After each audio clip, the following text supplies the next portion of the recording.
Hey, what's up guys? Houston here. Look, if you're trying to start an LLC so that you can get more funding and you want better protection, say that you're going from a DBA to an LLC, I'm going to tell you how to set up one step by step. And the reason is one, it could save you money. Number two, it could save you time, because many people that set up LLCs, if they're doing it on their own or even with a CPA, sometimes they may not do it the right way, okay? And they may put you in a position to where you have to backtrack and redo everything over anyway, right? So to prevent you from going through that, I'm going to tell you exactly what you should do first. All right, the very first thing before even setting up the LLC is think about the business, okay? Now, reason I'm telling you that is choosing the right NAICS code. The reason is because if you choose the wrong NAICS code, it's going to make it very difficult for you to get access to business funding. I'm not saying it's impossible, but I'm telling you it's going to make it very challenging. Also, being a one owner person as an LLC, sometimes financial institutions, they're kind of stingy. All right, they're kind of stingy about the funding. All right, so I'm just telling you that. Reason you want to look at the NAICS code again is because say that you're a person that wants to go into investing. You may want to do short-term stock trading, or you want to get into like real estate investment or something like that, right? So if you're trying to get into investing, you definitely want to make sure that you can find an easier NAICS code. Now, for those of you that may be having a challenge, you can click the link in the description and schedule one-on-one consultation. All right. Now, once you find the right NAICS code that fits your situation, the next thing is actually choosing the right business name. Now, this is very important because many people, when they start out a business, they may pick a business name that may not be relatable to the actual business or not even describe the actual business. The reason you want to pick a name that actually has some type of description in the name about what the business does, make it easier for financial institutions. Example, like I said, people will say they're in .com real estate or .com investments or something like that, right? So they know that they're in high risk. They're in a high risk type of business, or at least they assume that you're in a high risk type of business. So you really need to think about the name of the business. All right, that's very important. All right, now comes to actually filing the paperwork for your LLCs. Here, the thing about it, most people say, well, I'm going to file in Nevada, I'm going to file in Delaware, I'm going to file in Wyoming, right? Why are they doing this? They're doing this assuming that they have more protection and they don't have to worry about paying taxes. Well, here's the reality of it.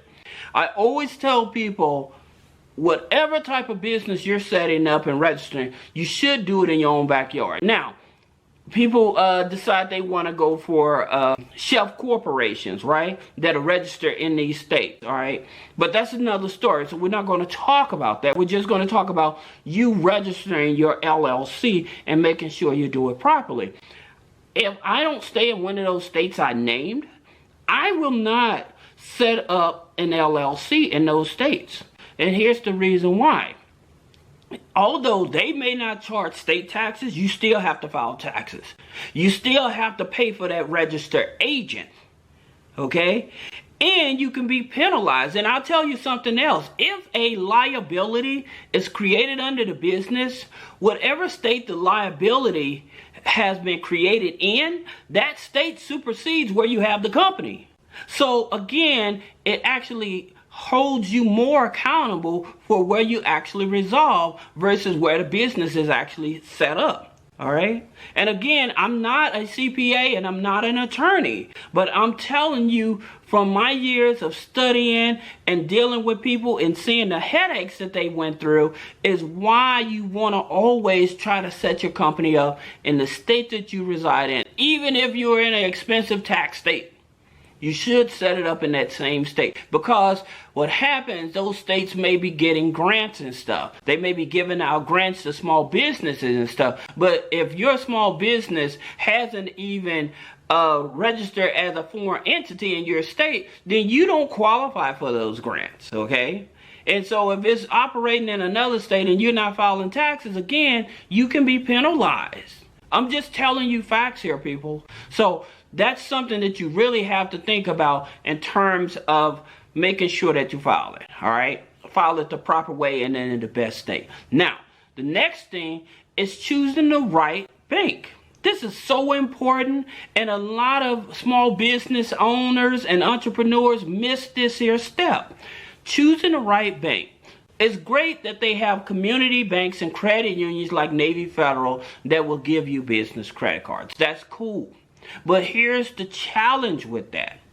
Like Navy Federal, these and community banks, because they don't report to the major business credit bureaus, then all that data and transactions you're doing with that bank, then you don't have nothing with the major credit bureaus to verify that, hey, you know, we see that you're doing this on your business credit file. They're not looking at that.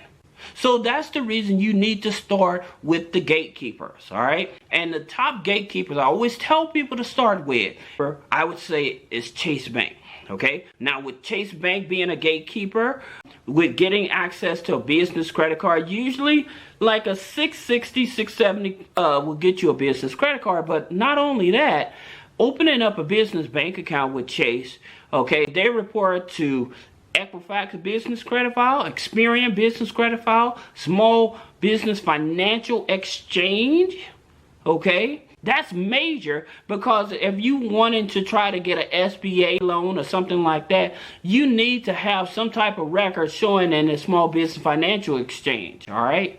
That's number one. Number two is talking about Capital One. Capital One, Small Business Financial Exchange, Experian, Equifax, shared with Dun & Bradstreet, okay? Then the next one, and the thing about it with Capital One, you can have a 580 credit score, all right? A 580 credit score, and you possibly still be able to get the Capital One Spark Business card, the gold card, all right? So that's the reason you want with them. The next one is Citibank. So with Citibank, all right, they report to Small Business Financial Exchange. Equifax, Experian, is shared with Dun & Bradstreet, all right? So by them reporting to the Small Business Financial Exchange, another key element in this, in terms of building business credit up, focusing on your business bank rating. Your business bank rating is more important than Dun & Bradstreet. And in terms of how to build a stronger business bank rating,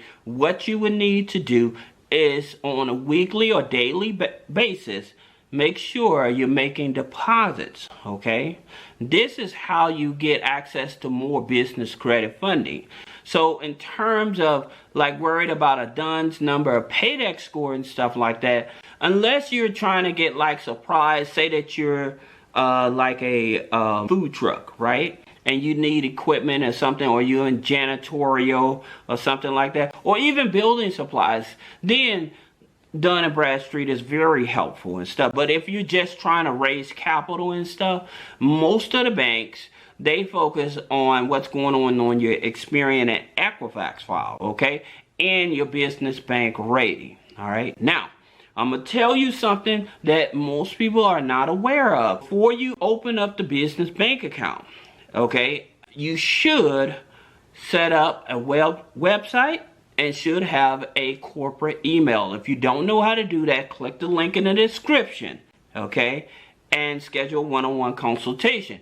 Now, the reason you want to have this, your corporate email is more important than a DUNS number. That's right, it's more important than a DUNS number. And whenever you go open up a business bank account or something like that, first thing they're going to ask you, well, do you have a website?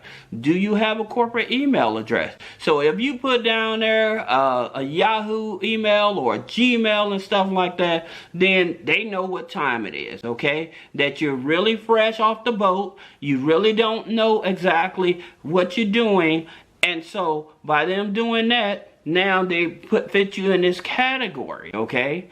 And so to avoid you being in this category of a amateur startup, you want to look as professional as possible, all right? So now the next step after you open up the business bank account and making your weekly deposits is getting some accounts to report. Here's where some net 30s that may come in handy to help you.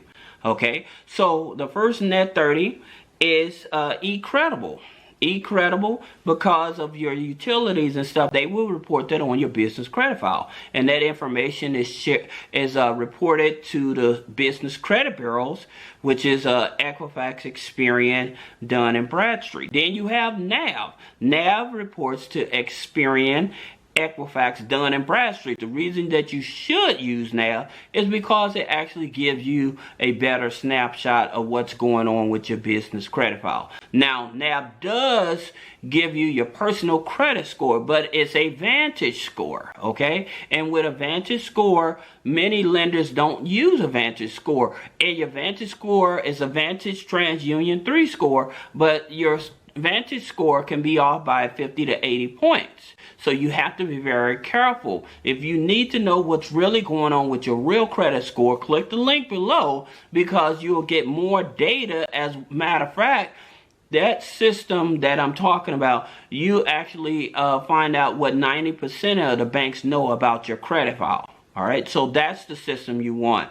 Some business credit cards you may want to consider. You have a gas card, the A to B gas card, which is a very easy gas card to get. Then you have the Bank of America secured card, the Bank of America secured business card, excuse me.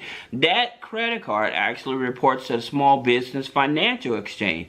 Then if you have at least a 600 credit score, then you may want to consider Corpay. Now, Corpay reports to Experian, Equifax, and Dun & Bradstreet. Now, a 600 credit score, but it is a net 21 card. So that way you understand that, yeah, you can have the card, and yes, it's going to report, but it is a unsecured card, and it's a net 21.